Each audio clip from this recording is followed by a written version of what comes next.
This is a video tutorial for the Happy Days Japanese knot bag. And here's how we make it. You will need 2 pieces of contrasting fabric. Using your template, place it on your main fabric and cut one way and one the opposite way, as I've done. You can achieve this quite easily by folding your fabric right sides together and placing your template on top, pinning them down and cutting them out both together. Do the same for your lining fabric.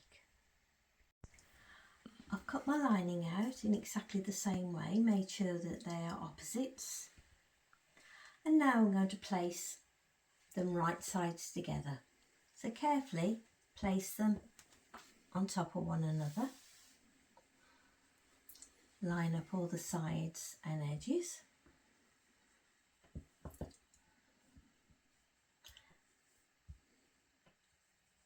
And then add some clips. I've added some clips all the way around. And I've added some clips at the top, and this is where we're going to sew. I've also added a line there to remind me where I'm going to start sewing, and a line there to remind me where I'm going to stop sewing. So I'm going to take it over to the sewing machine and use a 1/4 inch seam allowance, starting at this mark. Carefully sew all the way around. Take your time round the curve, all the way around to the other mark and stop. You'll notice I've made the marks at the bottom of the straight side, just as before it turns, and the same on this side. Once you've sewn all the way around, sew along the top. 1/4 inch seam allowance the same, and across this side as well. I've sewn from the mark all the way around to the other mark, and I've also sewn across the top and across the top. And I'm going to do exactly the same for the outer.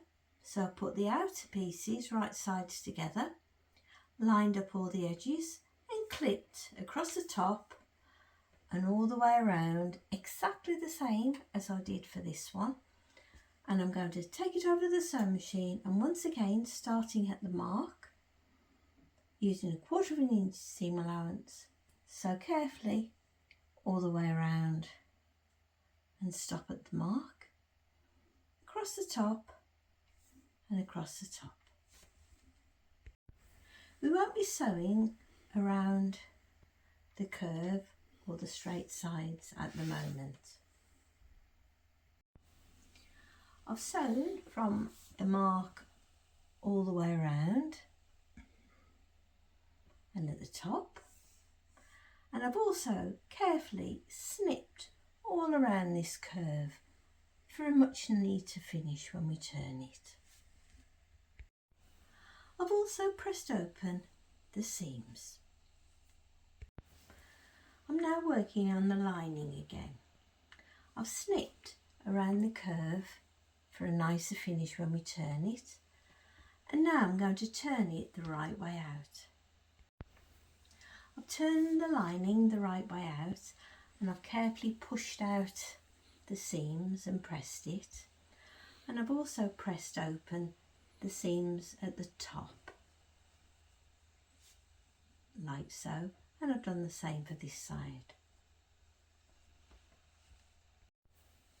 Next, we've got to put the lining inside the outer.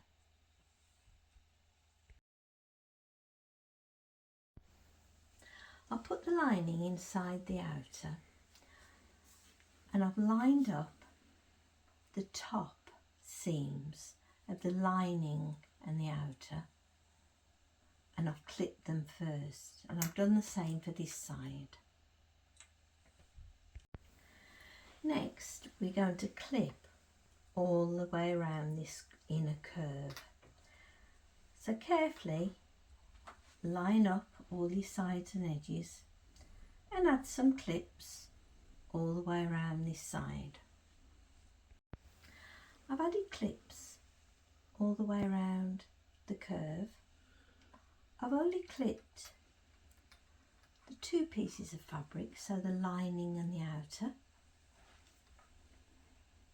I'm now going to turn it over and do exactly the same to the other side.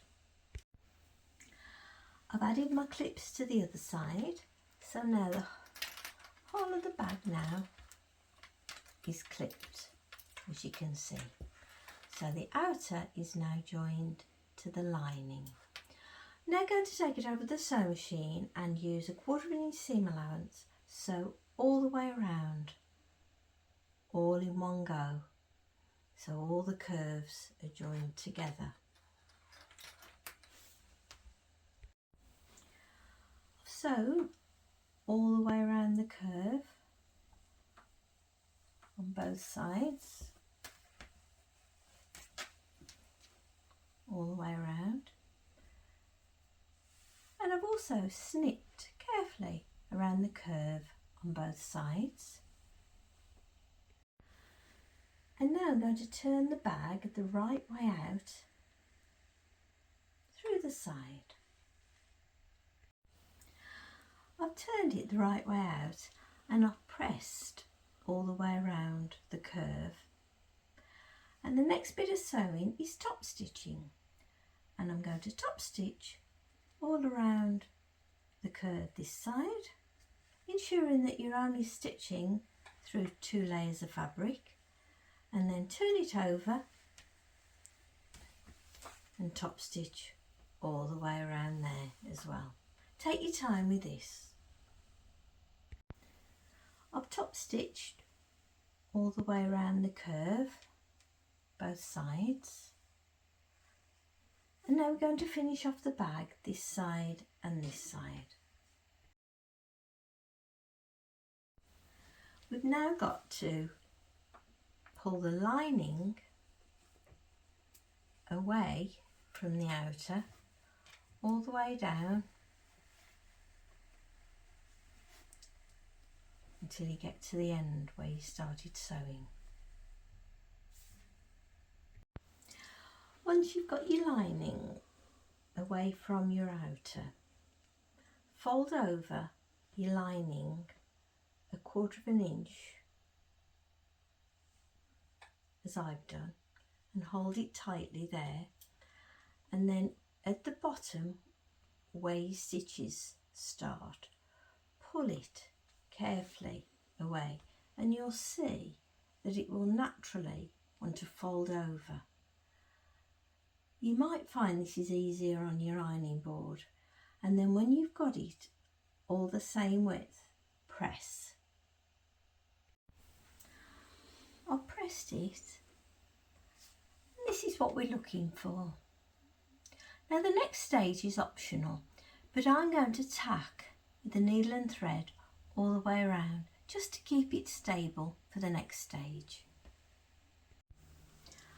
I've tacked all the way around the lining. As you can see, I've used black cotton so it's a bit clearer for you all to see. And I'm going to do exactly the same for the outer. So fold your outer top part in 1/4 inch, hold it tightly, and then just pull towards the end of your stitches just before, and press. I've carefully pressed, and as I did on the lining, I'm going to sew all the way around using a tacking stitch, which we will undo once we've sewn it together properly. I've tacked all the way around the outer. Like I say, this is optional, you might just want to leave it pressed. Now push the lining back through